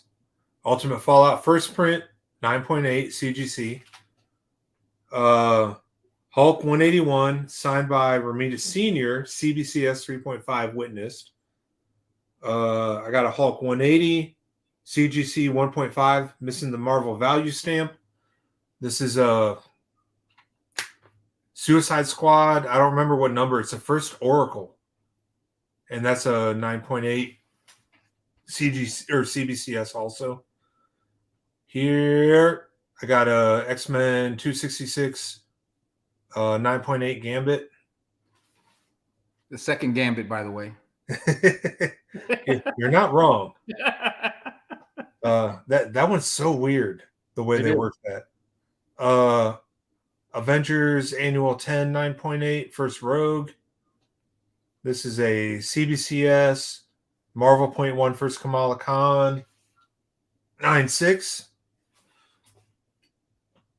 This is a Amazing Spider-Man Annual. Is it 16? 16. First Monica Rambeau signed by Romita Jr. I want to say not. What's the rank? Oh, 8.0. But I got it just for a signature. And then New Mutants 98 9.6 regular. Yeah, not newsstand. Direct, not signed, blue label. Yeah, don't sully that thing with Rob Liefeld's signature, man. Well, I've got two out for Liefeld and Fabian's signature right now. One direct and one newsstand. So Eva, so my most expensive purchase this year for a single comic book would have to be my Ultimate Fallout 4. That I purchased the Ultimate Fallout 4. I paid $900 at a con for it. I was trying to get it for lower. The guy didn't meet me there, so that was my most expensive purchase for a single comic book. My most expensive purchase overall, though, for this year was I purchased the full run of Master of Kung Fu, like the first appearance of Shang-Chi, his original run through the late 70s and early 80s. And I paid Ultimate Comics, and I paid $2,000 for that run. But it was at the height of the Shang-Chi type of hype. I don't feel I overpaid because my first appearance, my Special Marvel Edition number 15, came back a 9.0. So that book by itself, if I sold it, would pay for that. Hey, Jay, so that's a good one. My wife knows all these purchases, man, because she went with me to Ultimate Comics when I went to go pick up my Shang-Chi run and my Daredevil run, and they were like, holy shit. Honestly, this is probably my most expensive purchase this year. Yeah. Hey, Randy, why don't you tell Elvis how much you paid for that 1 in 25? Oh, right here? Yeah. $4.99. He paid more on shipping than he did for the book.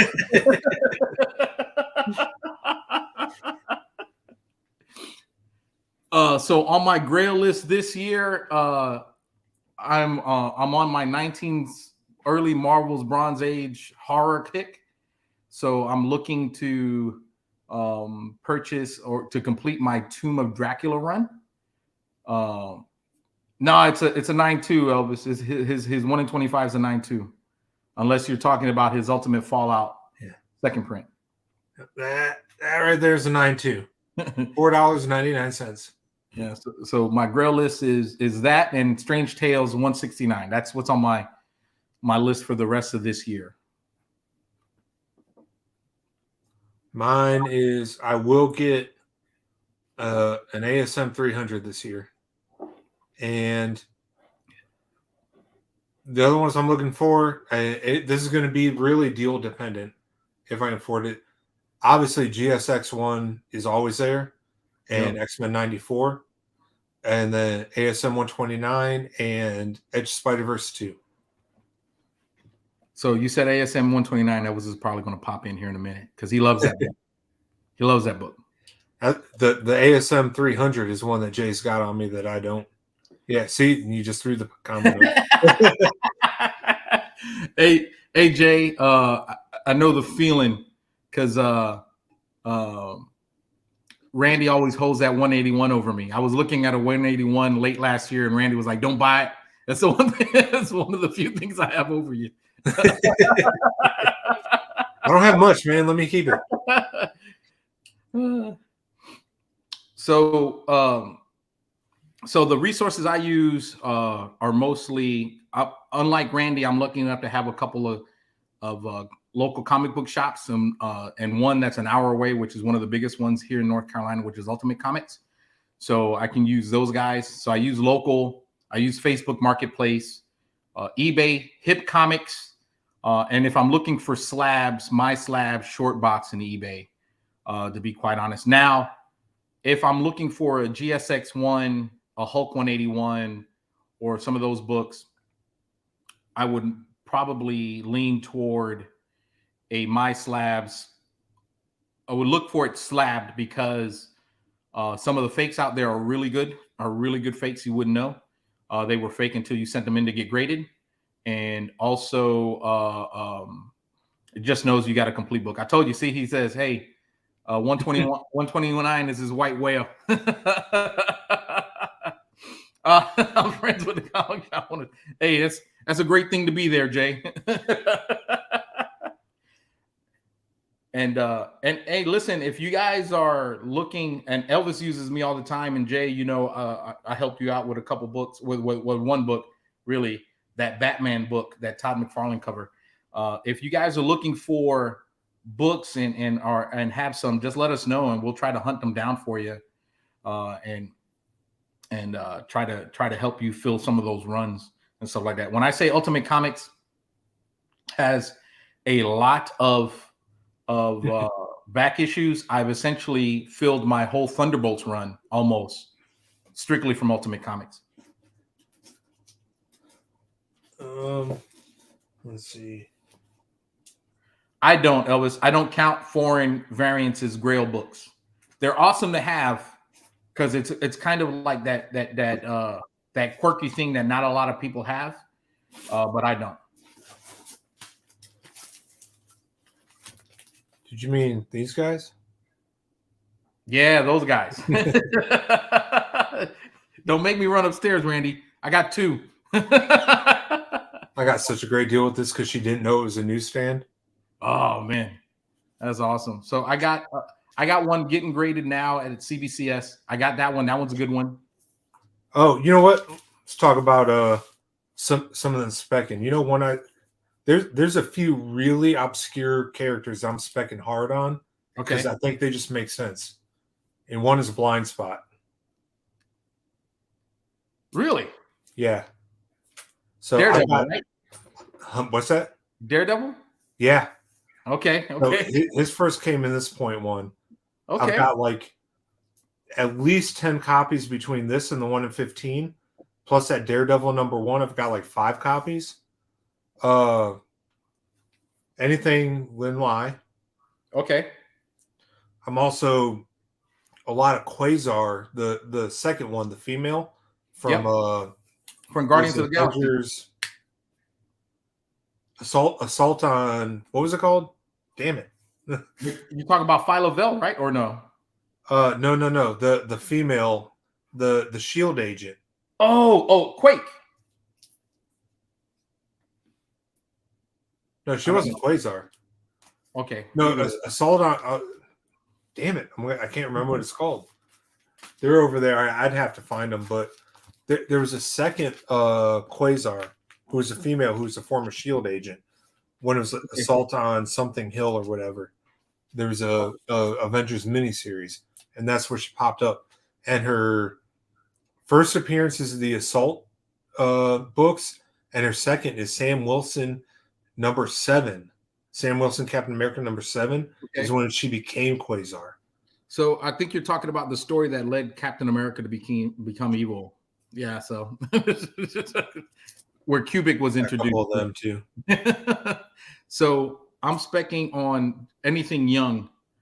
Oh, nice. Anything young, young heroes, that second gen. Yeah. So I got the whole run of Champions, volume 2, 3, and 4. That's nice. And then this is probably getting sold. Okay, good. Got a couple of them. That's a good book, man. So you know what's funny? So there's a video. So everybody thinks that this is the end of the Illuminati. But what's funny is like that's how the multiverse works, man. That's right. Every universe probably has an Illuminati. So, and you can do something like that. And I'm loving the fact that they brought. So this is where Hickman gets it right, and you don't give him a lot of credit because I know you don't like Hickman's writing. But his new Avengers run, when he introduced the part of Incursions, right, like where they talked about some of that. Yeah, that was Hickman. So he's gonna have a little bit of a play. Hey, hey Jay, so the female Quasar he's talking about, I don't think she had a big run, but the one I'm talking about was Phyla-Vell out of Guardians of the Galaxy. She was Quasar for a little bit. I need to look up the name because it, even though I have like 20 of the books, it's all out of my head. So the one obscure character that I'm specking on is excuse me. If I had to say obscure, Admiral Kincaid. And it was Assault on Pleasant Hill. Yep. So that's Captain America 7, Sam Wilson, is when she first appeared. She was an agent of S.H.I.E.L.D. And then in a standoff on Pleasant Hill, Omega is when she became Quasar. Hey, so Jay, I'm gonna have to disagree with you, man. Guardians of the Galaxy was not like a Z team. Let me tell you, Yondu, Martin X and Charlie 27. Those guys were awesome. Astrovance and stuff like that. It all just takes to the writers. Unfortunately, they were introduced when space and cosmic was huge in the Marvel universe, and then it died down, and stuff like that. And then they were made into the incarnation that you see in the MCU now, which is really good. So free comic book day books. So I did spec on the Judgment Day books. I spec'd hard on those. Yeah, you did. I bought 50 copies of Judgment Day, and I bought a copy of the 1 in 1,000 for $300. Yeah, and listen, a lot of people in those groups that we talked about, they are crapping on it. The thing is getting 9/8 out of those free comic book day books. You know, now the one that I spec'd on that I didn't really like until now, because I found out what it was the Spider-Man Venom one. The first appearance of Sleeper Agent. Mm-hmm. I'm over here thinking it was something nice, and I'm like, oh man, it's a symbiote. so it's like, and a symbiote who's appeared. The one character I think I told you about, Randy, and I know I told Elvis, White Wolf. Like that's a character that I'm kind of specking on now, just because of the role that he's playing now in the new Symbol of Truth, the Captain America Symbol of Truth book that's out there. So you Jay, so the free comic book day books, some of them are pretty awesome. Some of them can become very valuable, and some of them can fall flat on their face. Man, I love Bad Idea and everything they do. Yeah, I know a lot of people are shitting on them, but they're just having fun, man. You know, I love what they do too. Currently own one. At one point I owned two. The Hero Trade. Yeah. The one that I currently own now, I actually got to read it, and it was actually Matt Kent killed it. So it was actually a really good thing. I love what they did. I think it falls. I think people misconstrue what they did because of their marketing strategy or their distribution strategy.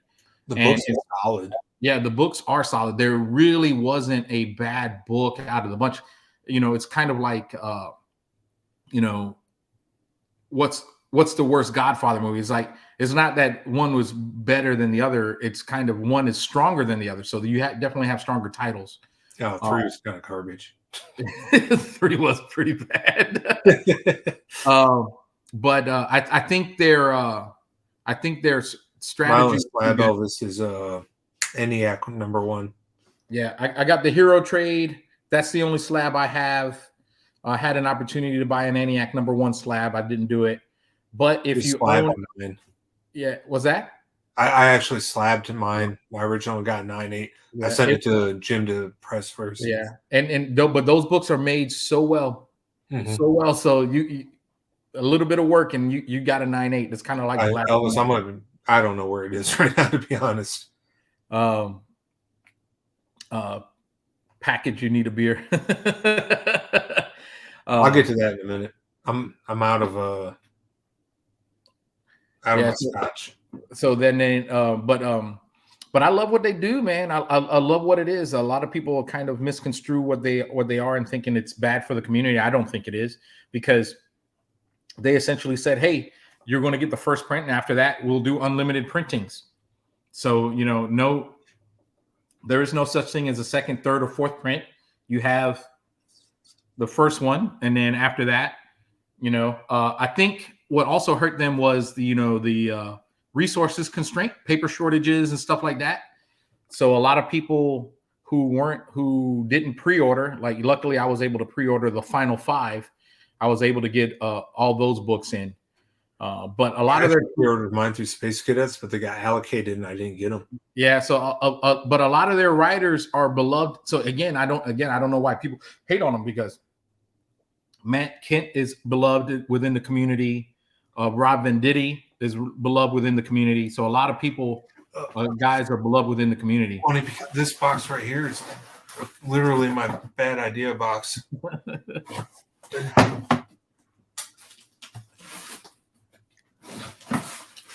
None of my slabs, but Elvis, why are you trying to start shit?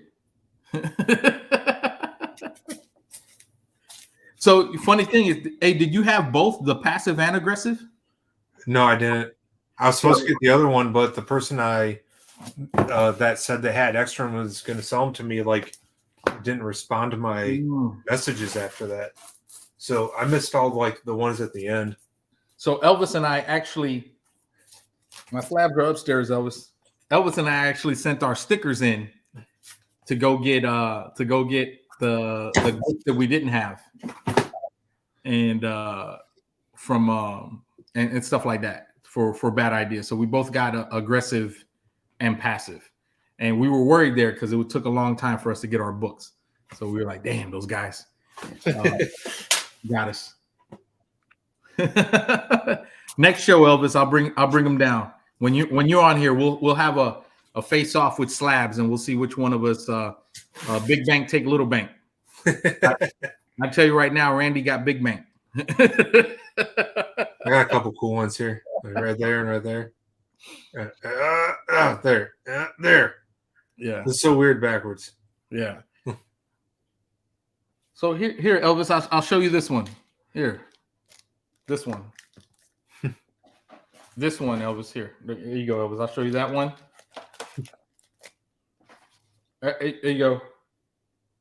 And yep, Randy already wins.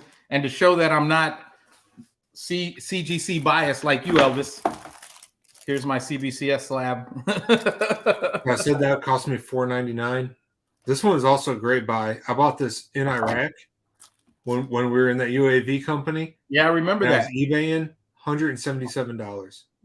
I remember that. I remember going, you spent $177 on that?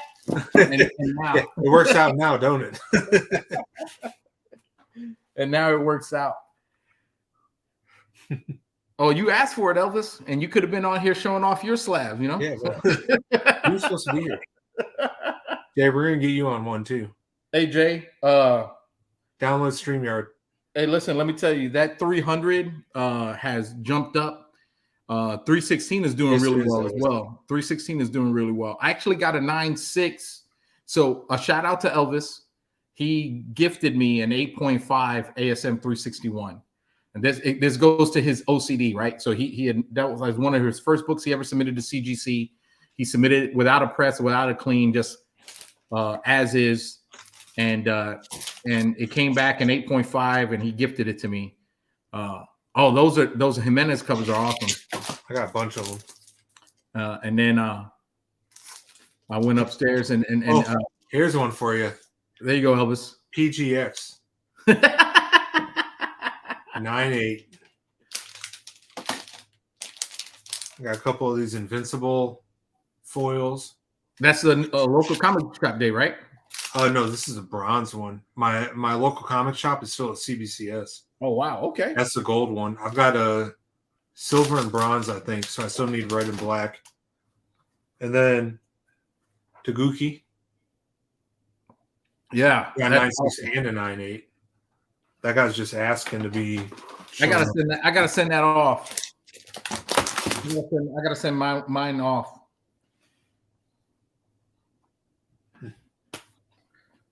Well, those are my only slabs in reach. Yeah, next time I'll bring my slabs down and then we'll have because I'm at my kitchen table because my hobby room is not ready. So I'll have my slabs ready the next time. So PGX is actually, if you want a great deal on a book and you want to know the condition, PGX, it's really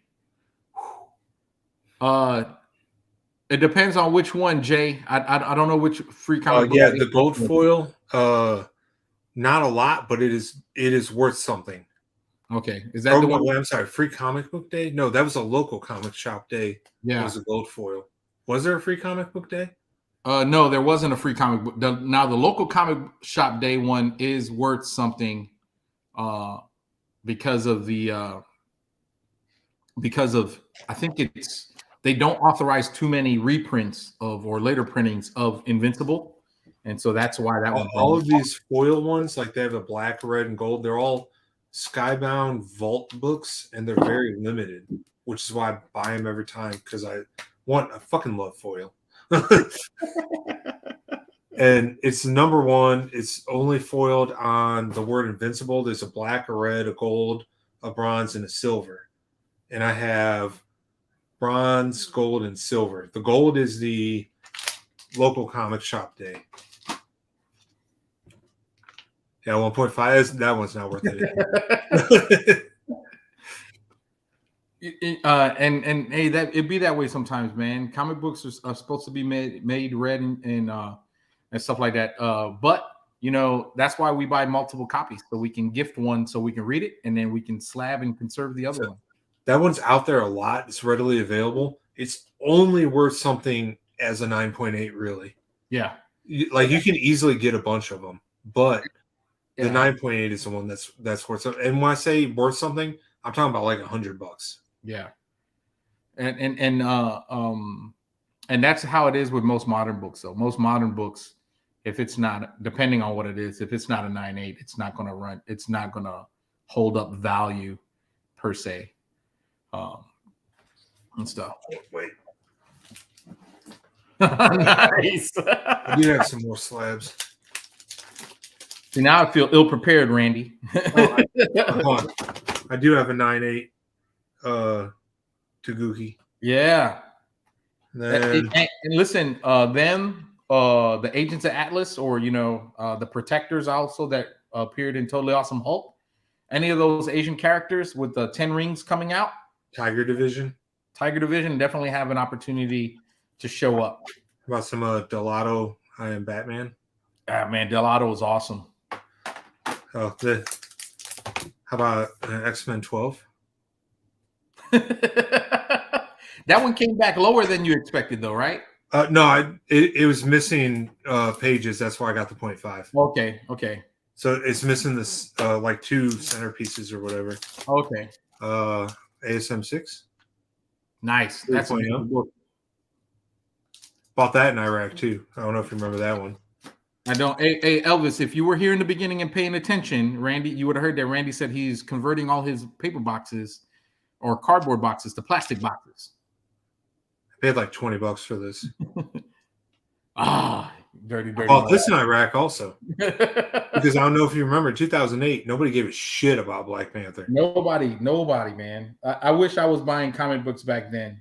It was during my hiatus years. I was just a walking, talking encyclopedia. Yeah, you were telling me about it. I'm like, I'm gonna start snatching shit up. So I bought literally all three of these in Iraq. Hold on, wait, this direction. Nice. And I paid like $20 to $50 for both the X-Men and the Fantastic Four, and that Spider-Man I paid like $125. Yeah, up there. I'll bring it down next time. I got some Silver Age, early Bronze Age, but I have the second appearance of Kraven, and Kraven the Hunter. I got that, which is weird because it's like in a Tales of Suspense. So early Marvel was ridiculous, like how they would place villains and where they would put them. Then I have I got a full run of Eternals upstairs. So I got the whole Eternals run. And I'll bring them down next time to show off. But during the time you were buying books in Iraq, I wasn't buying books at that point. I was reading mostly digital, or kind of, or just buying what I was reading. But I missed out on a lot of good books that would be worth money today, right? Like getting that Hulk 81. I'm mad just looking back and thinking like, oh, I'm not going to buy that giant size X-Men one. It's like $20 too much. Like, that's why I don't mind overpaying like a certain percentage nowadays. Oh yeah, definitely. That was $50 too much. But like, I don't care. Yeah, definitely. There's always a threshold, but it's kind of like you got to pay the prices of the day for the books that you want, right? Like for good or bad, depending on how you want to look at it. Today's market, it is what it is, and if you want a book, people who are mad, it's because these books, like you said, the Ultimate Fallout 4 back in 2008, or when you bought it, was $5. You couldn't buy. They were giving away the second print, or they were giving away Ultimate Fallout 4 because Miles Morales was on nobody's radar. People ordered big, and they were stamping them, saying, "Hey," they were giving them away as free comic books on Free Comic Book Day, books that they paid for. you know, so it shows that you never know what actually happens. So, hey, Jay, so funny thing. So I collected growing up. I collected during my high school years. So growing up, I bought a lot of comic books off of newsstands from 7-Eleven. My dad was in the Army, so I was stationed in he was stationed in Fort Polk, Louisiana. So I used to buy a lot of the comic books from, there was no comic book shop. So it was a 7-Eleven. So there were a lot of newsstands. So I remember buying all the Secret Wars, all that stuff. And we moved from Louisiana to New York City. And I gifted all those books that I had there. I gifted it to a friend. Now they probably wouldn't be worth much, but I'm sure some of those books are big books today. Then when I was in Puerto Rico, I moved to Puerto Rico, late 80s, early 90s, had my own money, bought a lot of comic books, joined the Army, gifted my books away, like the Wolverine #1 that's blowing up for about $150, $200. A lot of those books that I bought in New York City that I took with me to Puerto Rico, I gifted those books away. I didn't sell, I didn't make a dime. I spent the money, read it, enjoyed it, used it as art references because I used to draw back then, and I just gifted them away. Started collecting when I joined the Army. We moved, and luckily, some of the books I have there, luckily or unluckily, because it was mid-90s, a lot of the books that I have survived the multiple moves in 28 years in service, that, you know, from one place to another. Because of me, it was like, hey, they're my comic books. I read them. I don't necessarily collect them to make money. So here, movers, just wrap it, put it on your high value, bring it to the next stuff. Yeah, I used to do that. They ain't moving my shit anymore. That's what the camper's for. That's awesome, Jay. So a lot of people forget, man. Marvel used to do a great subscription service back in the day, man. And people used to get some big books, and it's great. It's unfortunate they don't do it now, but back in the day is crazy. And if you look at some of those Wizard magazines to see what those books were going for back then to what they are now, like, oh, come on. Like, it's ridiculous. Oh, man, we're pushing 10 o'clock. We are. People dropping out now. No worries. 3, so I think it's about time to call it. Definitely. Hey, Randy, this is awesome. We'll do it. We'll do it next time. We'll do a little bit more regular now that we got the technology, and then we'll try to figure it out. Yeah, we'll invite some other people. But hey, it's always great chopping it up. Thanks you guys for joining us. And, yeah, for sure. It's been a good time. We'll talk. We'll talk next time. Deuces.